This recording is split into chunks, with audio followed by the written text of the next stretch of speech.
فغاں تھی، کیونکہ ان آبویسلی وہ پرسنل لیول پر ان کا کوئی گرج ہے عمران خان صاحب سے، جس کی وجہ سے انہوں نے سارا شروع کیا. لیکن پی ایم ایل این کو بڑی امید تھی، جس طرح ریحام خان سے ان کو بہت امید تھی، لیکن وہ کارڈ بھی پٹ گیا. اسی طرح اکبر ایس بابر سے بھی ان کو بہت سالوں سے امید چلی آ رہی ہے. پھر حنیف عباسی صاحب اکبر ایس بابر کی ہی جو درخواست تھی اسی کو کاپی پیسٹ چھاپا مار کے 2 نومبر 2016 کو پہنچے عدالت میں، اور 15 دسمبر 2017 کو بری طرح سے عبرتناک شکست ہوئی ان کو. اور سپریم کورٹ آف پاکستان کا جو فیصلہ تھا اٹ واز کوائٹ ٹیلنگ. اس کے مطابق تو اگر کوئی سی بھی گڑبڑ، کوئی سا بھی جھول ہوتا تو بڑی آزاد تھی نون لیگ کی حکومت، کیونکہ اس وقت شاہد خاقان عباسی صاحب وزیر اعظم تھے، نواز شریف صاحب نااہل ہو چکے تھے. لیکن بھلے میاں صاحب نااہل ہو چکے تھے، شاہد خاقان عباسی صاحب تو اس وقت بھی کہتے تھے کہ میں خود کو وزیر اعظم نہیں سمجھتا، میرے لیے وزیر اعظم آج بھی نواز شریف ہیں. غلامی تو ہے نا، غلامانہ سوچ تو ہے ان لوگوں کی. سو خاقان عباسی صاحب اور ان کی کابینہ کے لیے بہت آسان بات تھی کہ وہ ایک آرام سے ریفرنس فائل کرتے اور پی ٹی آئی کو ہمیشہ کے لیے فارغ کروا دیتے سپریم کورٹ سے. لیکن وہ ایسا نہیں کر سکے. اس لیے نہیں کہ انہیں پی ٹی آئی سے کوئی ہمدردی ہے، اس لیے کہ ان کے پاس کچھ ایسا تھا ہی نہیں جس کی بنیاد پر وہ جاتے. سو یہ بہت سی مطلب ایسی چیزیں ہیں جو سمجھنے کی ضرورت ہے. پھر یہ کہ اکبر ایس بابر صاحب کا ایک عجیب و غریب قسم کا استدلال ہے، اصرار ہے کہ مجھے تفصیلات جمع کروائی جائیں جو پی ٹی آئی کی باہر سے، جو بیرون ممالک، جو اوورسیز پاکستانیز نے ان کو فنڈ کیا ہے، کس کس نے کیا ہے. اب اس پہ پی ٹی آئی کو اعتراض ہے. وہ کہتے ہیں کہ ہم الیکشن کمیشن کو تو جمع کروائیں، عدالت ہم سے پوچھیں، ہم جمع کروائیں، لیکن اکبر ایس بابر کون ہوتے ہیں جن کو ہم جمع کروائیں؟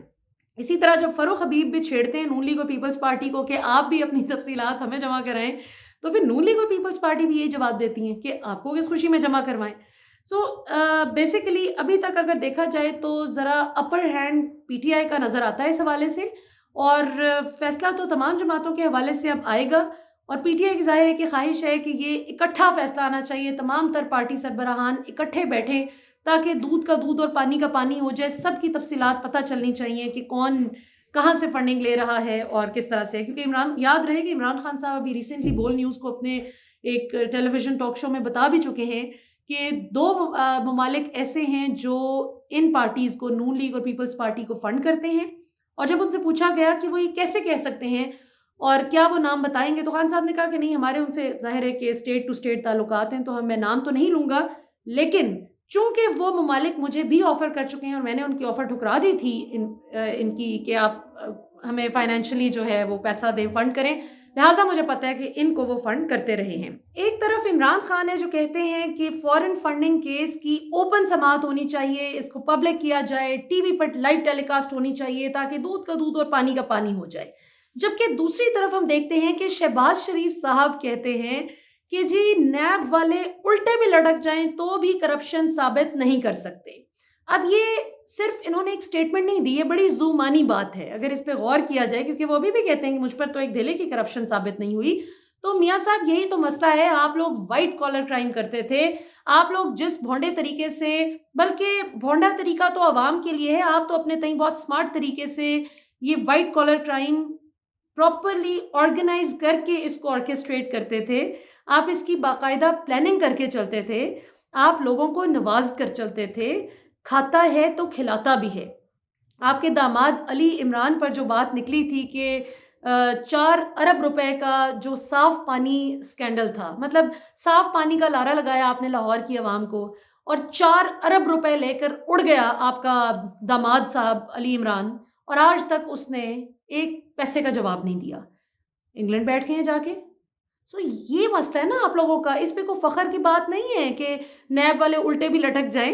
انشاءاللہ اللہ کا نظام ایک انچ دائیں بائیں نہیں ہوتا، 1 انچ کی کمی بیشی نہیں ہوتی اس میں. سو انشاءاللہ اللہ کی عدالت میں تو آپ پکڑے ہی جائیں گے، اور پکڑے ادھر بھی جائیں گے انشاءاللہ، کیونکہ میں نیب میں کچھ ایسے بہت اچھے لوگوں کو بھی جانتی ہوں جو بہت کمپیٹنٹ ہیں اور جو بہت کمیٹڈ ہیں اپنے پروفیشن کے ساتھ.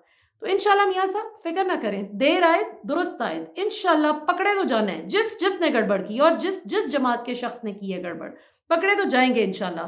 ابھی تو آپ کا وہ $160 ملین کا حساب ہوگا جو آپ نے لاہور تا اسلام آباد موٹر وے میں خیر سے گھپلا کیا ہے، جو آپ نے اپنا کٹ اور کمیشن لیا نا، شریف خاندان نے $160 ملین کا، ابھی تو آپ کو اس کا بھی حساب دینا ہے. سو براڈ شیٹ اسکینڈل ابھی تو عوام آہستہ آہستہ چیپٹر وائز سمجھنے کی کوشش کر رہی ہے. یہ بالکل وہی بات ہے, آپ اسی زوم میں بیٹھے ہوئے جس طرح خواجہ آصف صاحب فرماتے تھے کہ میاں صاحب پینما لوگ بھول جان گے, Panama is not an issue. یہ ان کی پارلیمنٹ میں مقدس فلور آف دا ہاؤس پر کھڑے ہو کر خواجہ صاحب نے فرمایا تھا. آج خواجہ صاحب خود کہاں ہیں, نواز شریف صاحب کہاں ہیں, اور آپ سب کہاں ہیں؟ یہ مت سمجھیں گے نواز شریف اگر انگلینڈ میں بیٹھے ہوئے تو بڑی کوئی باعزت زندگی گزار رہے ہیں.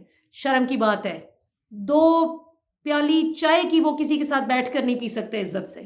جہاں جاتے ہیں لوگ چور چور کے نعرے لگاتے ہیں. تو جواب تو دینا ہوگا انشاءاللہ. تو اب دیکھتے ہیں شیخ صاحب ایز وی اسپیک.